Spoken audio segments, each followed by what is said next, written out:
So I was scrolling on TikTok and I just stumbled upon Peak, the coolest anime trailer that I've seen in a minute that it has gotten me insanely hyped for.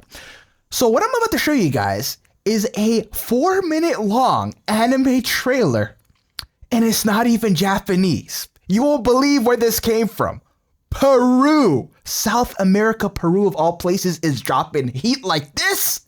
Guys, we are in truly the golden age of anime, guys. It's going global. Guys, this anime was created in Lima, Peru by Ninakami Studios by a guy named Omar Vallejo and a couple other people. And this trailer, which is going to be turned into a 2-season anime, was a university project. His whole aim was to reclaim the indigenous identity of like the Peruvian people and globalize the Peruvian culture, because everybody loves anime nowadays. So the best way to showcase your culture is through anime TV shows. That's what everybody loves. So let's talk about the lore of this series, because the whole thing's in Spanish, so I had to do research for it, right?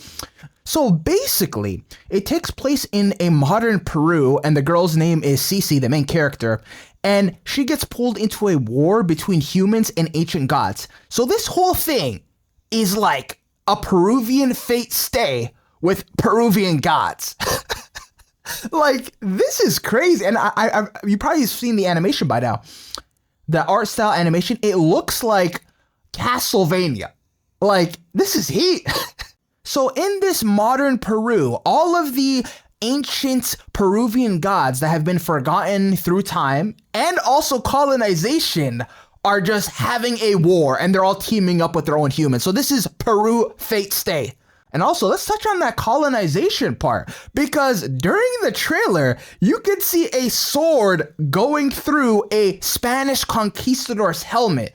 So like, the lore goes deep. Like, imagine like these gods, we get like a flashback somewhere in this anime where like the gods are just fighting against the Spanish invaders. Like, bro, this is crazy. Like, also, aside from just anime, I watched a lot of like history videos on YouTube about like colonization, all this other stuff. So like, imagine we get like a flashback in this anime of like the Spanish conquistadors coming to Peru, and then they just wipe everybody out, because I heard some crazy stat, like most people died from diseases. So like, are we gonna see like a bunch of stinky Spanish guys coming onto the shores of Peru and then just wiping everybody out from their stink? Because that's a crazy stat, bro. That really is a crazy stat. If this anime is successful and it gets picked up by like Netflix or Crunchyroll or any of these other companies, I think this is gonna inspire so many other countries to do the same thing with their own.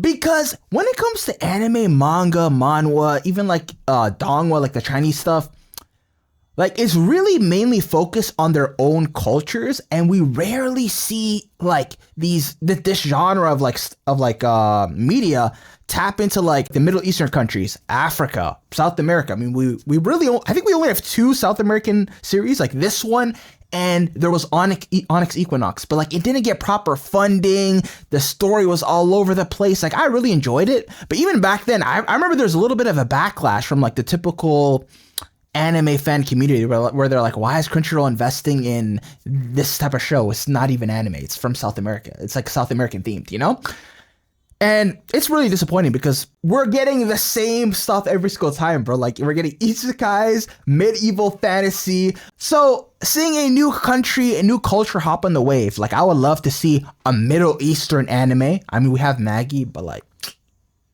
actually, Magi counts. But like, let's be honest, there's like been some major, Middle Eastern empires throughout history. There's so many that we can touch on that. Africa's completely untouched. Like, let's be honest, bro. There's no African anime. There is no African. Wait, now that I think about it, Yu-Gi-Oh is technically African. It's Egypt's in Africa, but like, that's the thing I loved about Yu-Gi-Oh the most. Like that, the tools that they had on them, the Egyptian culture, like low-key, I think Yu-Gi-Oh would have been a great battle shonen. Like, if they actually dived into that hand-to-hand combat, like that would be sick. But yeah, it's crazy how university students are doing what Crunchyroll could have, because that Onyx Equinox anime was a complete failure, bro. Like, no anime fans actually like were hyped and enjoyed that, and it got completely shut down. And there was like a bunch of YouTube videos around that time too, like trashing on it, saying it was bad, the storytelling was all over the place, which I agree. But I mean, it was a new, fresh concept, so that's why I loved it. But yeah, it's crazy how they're getting way more attention with this 4-minute anime trailer of this Peruvian anime. Like, literally, when I was going on TikTok, I was seeing a bunch of videos, like 100,000 likes, 200,000 likes, like people hyping this up, like, let's go Peru. Like, bro, this is amazing. But yeah, anyways, guys, I'm going to link the trailer down in the description. Go watch it for yourself. It's a full 4 minutes. It's a long trailer. Go check it out for yourself and come back and let me know what you guys think. Because, yo, Peru is on the charts, bro. Peru is on the charts.